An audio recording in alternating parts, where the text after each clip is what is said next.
Buenos días. El día de hoy vamos a hablar sobre el paper de Radiographics titulado Evaluación ecográfica de las anomalías del crecimiento fetal. Es un paper publicado el 18 de diciembre del año pasado y realizado por los autores aquí descritos pertenecientes a los departamentos de obstetricia y ginecología y de radiología de la Universidad de Utah.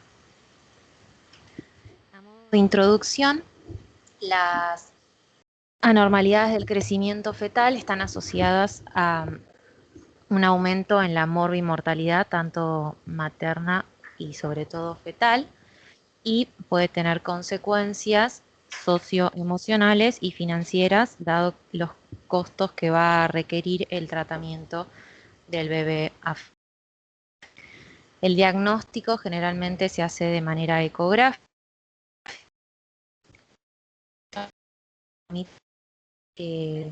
poder planear lo que va a ser el manejo y el tratamiento adecuados dependiendo el momento de diagnóstico que se haga y el tipo de diagnóstico. Y lo que es fundamental es tener un conocimiento apropiado de la edad gestacional del feto en cuestión. Lo que es la edad gestacional nos va a permitir realizar diferentes detecciones genéticas, evaluar el crecimiento del feto y calcular una probable fecha de parto. Se dice que es más precisa durante el primer trimestre el cálculo de la edad gestacional realizado por ecografía. Y también se puede utilizar el cálculo de la edad gestacional calculado por la fecha de última menstruación, siempre y cuando la fecha sea conocida, la mujer tenga ciclos regulares de aproximadamente 28 días y no haya tenido sangrado transcurran durante este tiempo. Las medidas que vamos a tomar van a diferir según el trimestre en el que estemos evaluando al feto. En el primer trimestre, si vemos solo el saco gestacional y no el embrión, vamos a medir siempre tomando desde un polo hacia el otro sin tener en cuenta el engrosamiento placentario que tenga alrededor. En caso de que veamos ya el embrión, vamos a medir lo que se llama el CRL, que es la longitud cráneo-caudal. Acá tenemos dos ejemplos, uno de un embrión en las semanas 6 y 2 días y otro de un feto de 12.6 días. Y lo que vamos a tomar es desde un polo hacia el otro, desde la cabeza hacia la rabadilla. Ya hacia el segundo trimestre vamos a tener en cuenta diferentes mediciones para calcular la edad gestacional, que van a ser lo que es el diámetro biparietal, el diámetro de la circunferencia abdominal, el perímetro cefálico y la longitud femoral. Y si el embarazo llegara a ser gemelar, vamos a tomar la medida del feto que tenga mayor tamaño. Otra de las cosas que aclara en el paper es que si hay una diferencia entre la edad gestacional calculada por ecografía respecto a la fecha de última menstruación, según la semana en la que estemos calculando, si la diferencia es mayor a estos días, vamos a tener que hacer vamos a tener que recalcular la edad gestacional. Acá tenemos las medidas que se toman en el segundo trimestre. Tenemos la circunferencia cefálica, el diámetro biparietal. Tener en cuenta que el diámetro biparietal se toma poniendo el caliper proximal al transductor en la cara externa del cráneo y pasando por ambos tálamos terminamos la medición en la cara interna del cráneo contralateral. Tenemos otros ejemplos de diferentes perímetros cefálicos y diámetros biparietales. El diámetro, la circunferencia abdominal, siempre dejando en el interior lo que es el tejido celular subcutáneo, y sería ideal tomarlo a la altura del estómago y donde la vena umbilical queda a nivel intrahepático.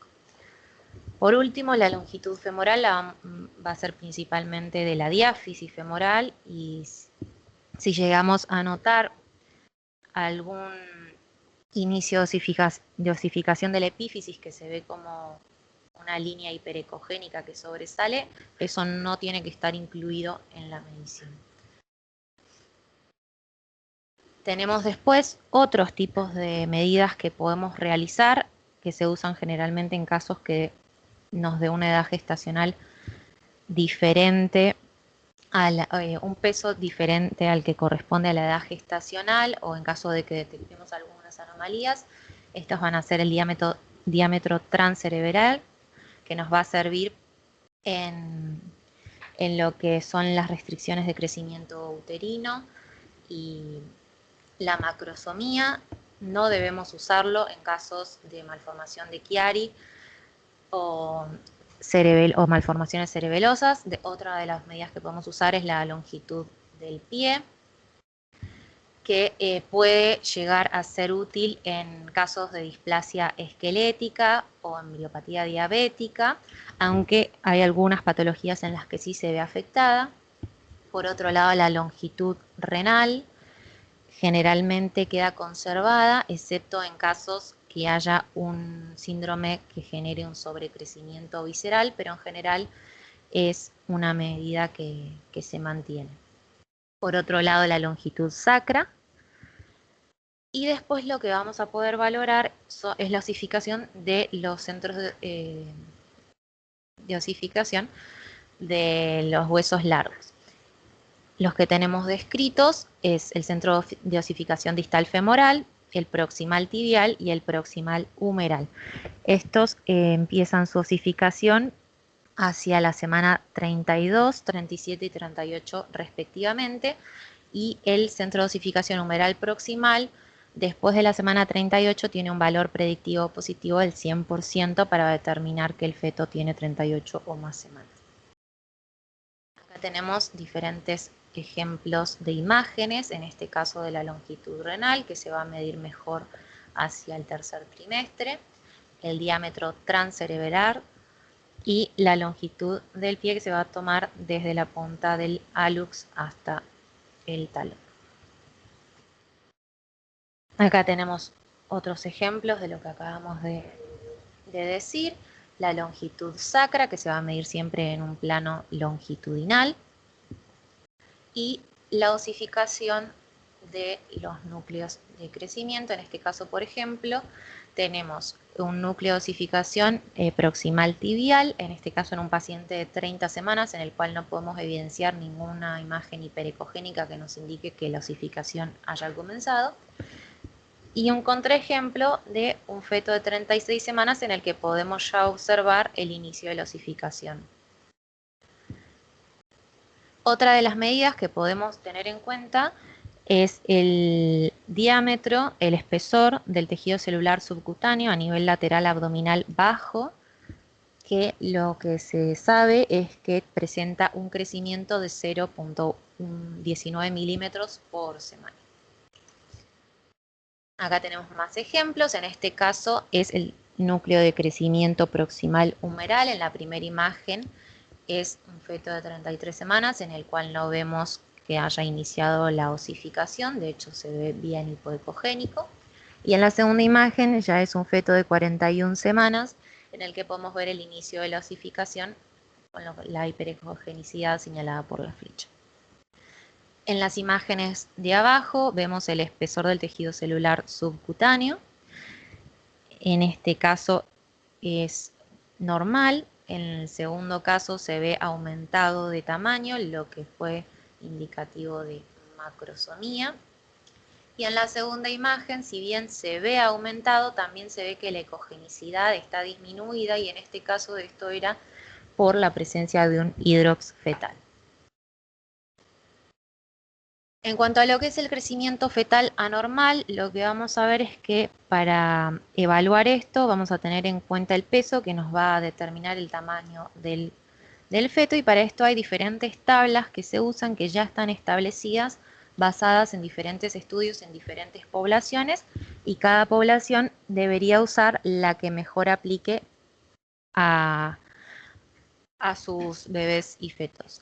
Entonces, siempre que vamos a hablar de un crecimiento fetal anormal, siempre que el tamaño difiera de la edad gestacional del feto. Esto después nos tiene que llevar a evaluar si va a ser normal o patológico, dado que puede diferir en caso, según el hábito constitucional de cada feto o de la patología que tenga. Si la edad gestacional es incierta o si vemos alguna alteración en la curva de crecimiento fetal, vamos a tener que hacer controles en 3 a 4 semanas. Si vemos que en estos controles los valores se mantienen una curva de crecimiento relativamente normal o si se normalizan, ya podemos hacer los controles en tiempos más distanciados. De lo contrario, lo seguiremos haciendo cada 3-4 semanas, que es cuando el peso del bebé genera un cambio significativo en la curva. Tenemos dos ejemplos, en este caso es una tabla donde tenemos las medidas y las correspondientes edades gestacionales y cómo esto se traduce en una curva con los percentiles. En este caso ellos usaron la de Brenner, vale mencionar que nosotros usamos la de Hadlock, y tenemos representado el percentil 10 y el 90 por la línea inferior y la superior, y los circulitos van a marcar las diferentes medidas del peso por edad gestacional en este caso, lo que podemos ver es que se encuentra dentro de los percentiles 10 y 90, lo cual nos indica que estaba dentro del rango normal. Tenemos diferentes definiciones para lo que son las anormalidades del crecimiento fetal. La primera va a ser la restricción del crecimiento intrauterino, que está definido por un peso menor al percentil 10 para la edad gestacional, o un peso o circunferencia abdominal también menor al percentil 10 para la edad gestacional. Esto es según las diferentes asociaciones o sociedades de ginecobstetricia. Se dice que la restricción de crecimiento intrauterino es severa si el peso es menor al percentil 5. Después tenemos dos definiciones que en verdad están discutidas y generalmente se usan cuando el bebé ya nació, que son pequeño para la edad gestacional y grande para la edad gestacional. El primero está determinado por el peso de nacimiento menor al percentil 10 para la edad gestacional, o, como ya habíamos dicho también, el peso o la circunferencia abdominal también menor al percentil 10, y el grande para la edad gestacional es siempre que el peso sea mayor al percentil 90 para la edad gestacional, tanto intraútero como el peso de nacimiento. Después, el último de los términos es el de macrosomía, que está definido por un peso de nacimiento mayor a 4 kilos en pacientes que no sean diabéticas, o en pacientes diabéticas un peso mayor a 4,5 kilos, dependiendo la fuente. Lo que es la restricción de crecimiento uterino, generalmente el diagnóstico se realiza en el segundo a tercer trimestre. Se habla de diagnóstico tardío si se realiza después de las 32 semanas y temprano si se realiza antes. Como dijimos, está caracterizado por un peso menor al percentil 10 para la edad gestacional. Siempre debemos valorar lo que es el líquido amniótico y, como ya habíamos mencionado, hay que hacer los controles dentro de las 3 a 4 semanas posteriores a que obtenemos este valor alterado. Las causas posibles de la restricción del crecimiento intrauterino son varias. Entre ellas podemos encontrar las aneuploidías, que generalmente van a mostrar alteraciones del peso más tempranas. Otras son las infecciones maternas. La más común es la infección por citomegalovirus, que también va a estar asociada a otros hallazgos como calcificaciones cerebrales, placentarias, hepatoesplenomegalia, quistes en el central, ventriculomegalia, entre otros, y por supuesto teniendo en cuenta lo que van a ser los síntomas maternos. Otra de las causas va a ser la insuficiencia placentaria por una disminución de aporte de oxígeno y nutrientes.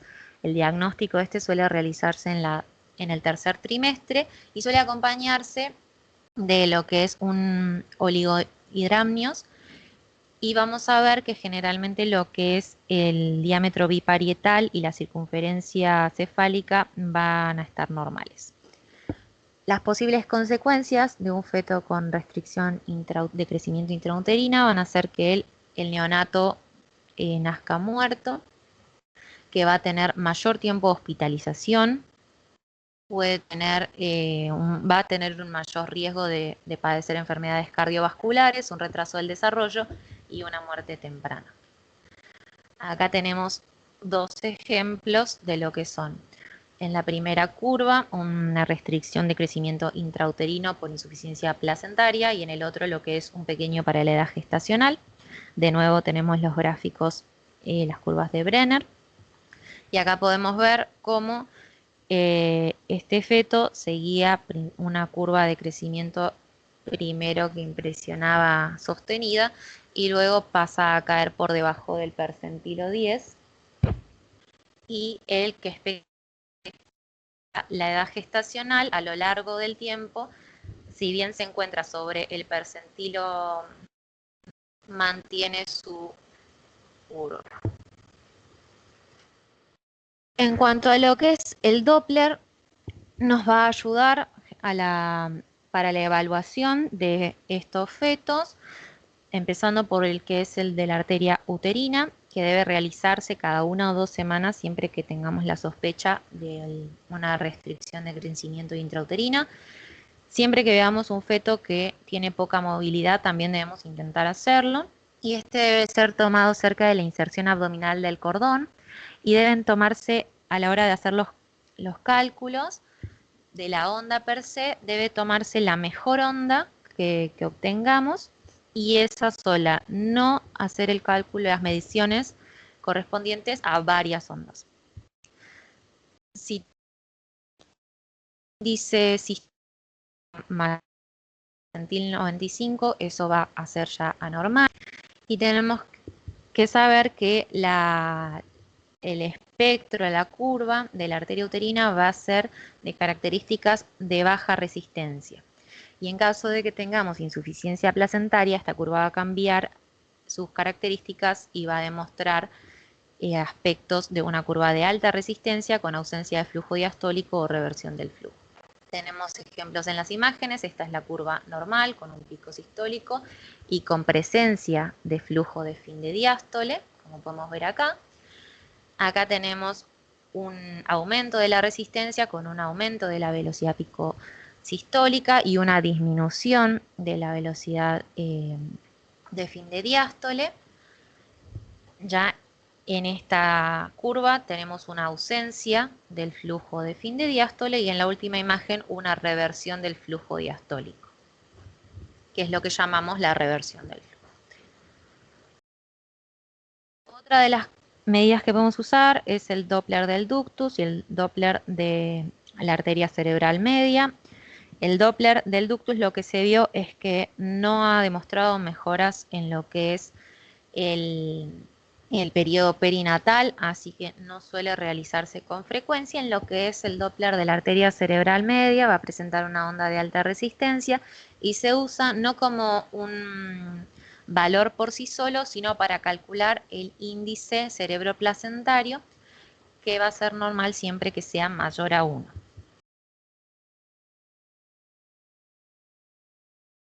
Tenemos ejemplos de restricción de crecimiento intrauterino. En este caso es una madre gestante que cursa una infección por citomegalovirus y se realiza la ecografía cursando la gesta de 29 semanas. Y lo que podemos ver acá es una imagen transversal a nivel del corazón del feto, y podemos ver un engrosamiento del ventrículo derecho. La flecha me quedó mal, pero sería acá. Y en la segunda imagen, la reversión del flujo diastólico en lo que es el Doppler, tanto color como espectral, de la arteria uterina en el cordón. Otro ejemplo es un feto de 22 semanas, afectado por una insuficiencia placentaria, cursada con anidramnios. El feto no presentaba movimientos, tenía cardiomegalia y un peso para la edad gestacional menor al percentil 1. En esta imagen tenemos una imagen longitudinal en la que podemos ver una dilatación de la vena cava inferior por una insuficiencia cardíaca, y en la segunda imagen de nuevo podemos observar la reversión del flujo en lo que es la arteria uterina.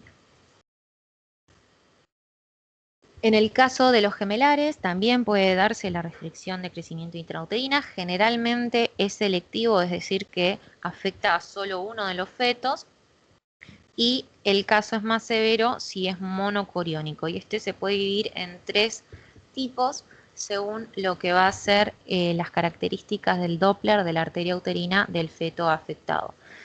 El tipo 1 va a tener flujo de fin de diástole presente, suele tener un pronóstico benigno. De hecho, este caso se hace un tratamiento expectante. La supervivencia es de aproximadamente el 97%. El tipo 2 tiene ausencia o reversión del flujo de fin de diástole, tiene mayor riesgo de hipoxia y muerte del gemelo pequeño y tiene una supervivencia del 50%. Y el tipo 3 es un flujo cíclico. Puede estar presente, ausente o estar revertido, y esto genera un aumento en el riesgo de muerte del gemelo pequeño con un aumento de daño neurológico del gemelo de tamaño normal. Y esto como consecuencia cursa con un 80% de evolución clínica impredecible.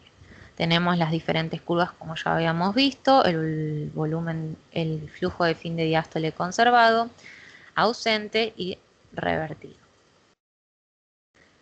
Acá tenemos un ejemplo de la curva en percentiles de los dos gemelos, el gemelo de tamaño normal dentro de las curvas del percentil 10 y 90, y el gemelo afectado por restricción de crecimiento intrauterino por debajo del percentil 10. Existen diferentes criterios diagnósticos para la restricción de crecimiento intrauterino selectiva, según el tipo de embarazo, monocoriónico, dicoriónico. Vamos a tener que el percentil de peso va a ser menor al percentil 10. La diferencia entre los pesos del feto normal y el afectado tiene que ser mayor al 25%. La circunferencia abdominal va a estar por debajo del percentil 10. El índice de pulsatilidad de la arteria uterina va a estar aumentado, mayor al percentil 95. Y para el diagnóstico de la restricción de crecimiento intrauterina del embarazo monocoriónico se necesitan 3 de los criterios de los 4 que hay, y en el dicoriónico 2 de 3. Ya pasando a lo que es la macrosomía, esto se caracteriza por un tamaño aumentado para lo que es la edad gestacional. El peso del feto va a estar por encima del percentil 95, y el peso de nacimiento del bebé va, como ya habíamos dicho, va a rondar entre 4 y 4,5 kilos, dependiendo si la madre es o no diabética. El diagnóstico se suele hacer en el tercer trimestre, y generalmente la madre presenta ciertas condiciones como ser diabética, obesa, presentar dislipidemia, o se hace el diagnóstico también en casos de que la madre presente distosia ósea. La ecografía tiene una sensibilidad para el diagnóstico de esta entidad del 56%, una especificidad del 93%, y son casos que suelen cursar con polihidramnios. Las consecuencias que puede tener esta afectación del feto son distocias, sobre todo de hombro, alteraciones de respuestas endocrinológicas ya cuando el bebé nazca, y alteraciones cardiovasculares. Tenemos otro ejemplo de una de las tablas de Brenner en el que vemos que la curva del feto se está alterada, empieza estando dentro de los percentiles 10 y 90, y ya hacia el fin hacia el último trimestre supera ampliamente lo que es el percentil superior. Tenemos un ejemplo del espesor del tejido celular subcutáneo a nivel abdominal aumentado, en este caso una madre obesa con colestasis gestacional, diabetes tipo 2 e hipertensión crónica. Este feto presentó un peso con un percentil mayor al percentil 90, lo que fue definido como un alto riesgo para macrosomía, y esto se confirmó cuando el bebé nació. Como conclusión, el paper nos deja que las anomalías del crecimiento fetal tienen un efecto profundo en el manejo del embarazo, el momento del parto, el resultado perinatal para la madre y el bebé, que el tamaño fetal se evalúa en relación con lo que se espera en cualquier edad gestacional dada, por lo que la correcta datación del embarazo va a ser fundamental para detectar y controlar el crecimiento fetal anormal y poder prevenir la mortalidad materna y fetal perinatal. Dejo las referencias, y también este paper tenía una presentación adjunta de PowerPoint y una página en la cual están publicadas todos los valores normales, o sea, los nomogramas para cada edad gestacional de cada parámetro que vamos a usar para la medición.